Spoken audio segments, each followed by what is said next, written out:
America की धरती पर नमो नमो की जय जयकार, सुन दुश्मनों के छूटने लगे छक्के, राहुल और नीतीश रह गए हक्के बक्के। विपक्ष अभी भारत में ही पीएम मोदी का सामना करने की हिम्मत नहीं कर पा रहा था और उधर मोदी ने अमेरिका में इंडिया का डंका बजा दिया। विदेशी जमीन पर ऐसी जमी है मोदी की धाक की पहले बराक ओबामा, डोनाल्ड ट्रंप और अब बाइडेन भी करने लगे पीएम मोदी का बाहें पखारकर स्वागत। पीएम मोदी के अमेरिका दौरे से भारत का बढ़ जाएगा विदेशी जमीन पर रुतबा। पाकिस्तान और चीन की नाक में नकेल डालने के लिए होगी बड़ी ढील। एक राहुल थे जो अमेरिका गए तो देश की किरकिरी कराए और एक मोदी हैं जिनके अमेरिका दौरे से न सिर्फ चीन रो रहा है बल्कि पाकिस्तान भी बिलबिला रहा है। राहुल जब अमेरिका गए थे पप्पू होने का खिताब कांग्रेस के माथे पर मर दिया। राहुल ने न सिर्फ देश की किरकिरी कराई थी बल्कि अपने पुरखों जवाहरलाल नेहरू और कांग्रेस पार्टी तक की बदनामी कराए। लेकिन जैसे पीएम मोदी ने विदेशी जमीन पर कदम रखने का प्लान बनाया तो पूरी दुनिया में उनका डंका बजने लगा। अमेरिका में नमो नमो की जय जयकार होने लगी जिससे सुन पाकिस्तान और चीन जैसे दुश्मन देश रोने लगे। आज हम आपको अपनी इस रिपोर्ट में पीएम मोदी के दौरे के मायने तो बताएंगे ही, साथ ही आपको यह भी बताएंगे कि इस दौरे के बाद अमेरिका की भारत के साथ कौन सी बड़ी डील होने जा रही है और विदेशी क्यों रो रहे हैं। बता दें कि प्रधानमंत्री नरेंद्र मोदी का अमेरिका दौरा 21 जून से शुरू हो रहा है। पीएम मोदी का यह दौरा कई मायनों में काफी अहम माना जा रहा है।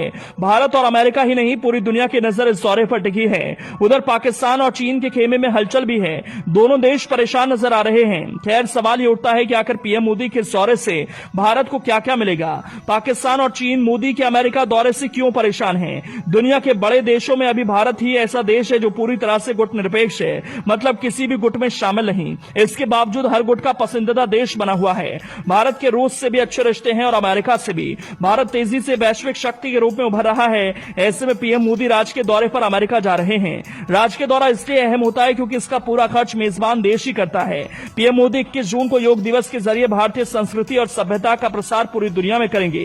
इसके बाद वो जो बाइडेन के साथ बैठक करेंगे। इस बैठक में भारत और अमेरिका के बीच कई रणनीतिक साझेदारी भी होंगी।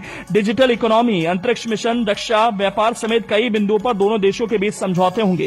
इससे साफ है कि भारत की ताकत अंतर्राष्ट्रीय स्तर पर तेजी से बढ़ेगी। रक्षा उत्पादों की खरीदारी को लेकर भी दोनों देशों के बीच डील हो सकती है। दुनिया में भारत की बढ़ती धमक से चीन और पाकिस्तान पहले से ही परेशान हैं। एक तरफ पाकिस्तान में कई तरह की समस्याएं हैं तो दूसरी ओर चीन भी लगातार विवादों में घिरा है। ऐसे समय में भारत तेजी से आगे बढ़ रहा है, इससे दोनों देश चिंतित हैं। उन्हें ऐसा लगता है कि अगर भारत का विकास हो जाएगा तो इससे दुनिया में उनकी अहमियत खत्म हो जाएगी, क्योंकि दोनों देश जानते हैं कि एशिया में भारत के बढ़ने से उन्हें नुकसान होगा। ऐसा इसलिए क्योंकि भारत तेजी से एशियाई और हिंद प्रशांत क्षेत्र के देशों को अपने साथ जोड़ रहा है। अगर ऐसा हो जाता है तो उसका सीधा नुकसान चीन और पाकिस्तान को होगा। ये दोनों देश कमजोर और अलग थलग पड़ जाएंगे। इसके अलावा अमेरिका और पश्चिमी देशों की मदद से भारत उत्पाद के क्षेत्र में भी आगे बढ़ रहा है। भारत में कई चीजों का उत्पाद शुरू हो गया है जिसके लिए पहले लोग चीन पर निर्भर रहा करते थे। अब चूंकि भारत में भी उत्पाद होने लगा है तो लोग चीन की बजाय भारत की तरफ देखने लगे हैं। इससे भारत की आर्थिक स्थिति भी मजबूत हो रही है। उधर चीन को इससे झटका महसूस हो रहा है।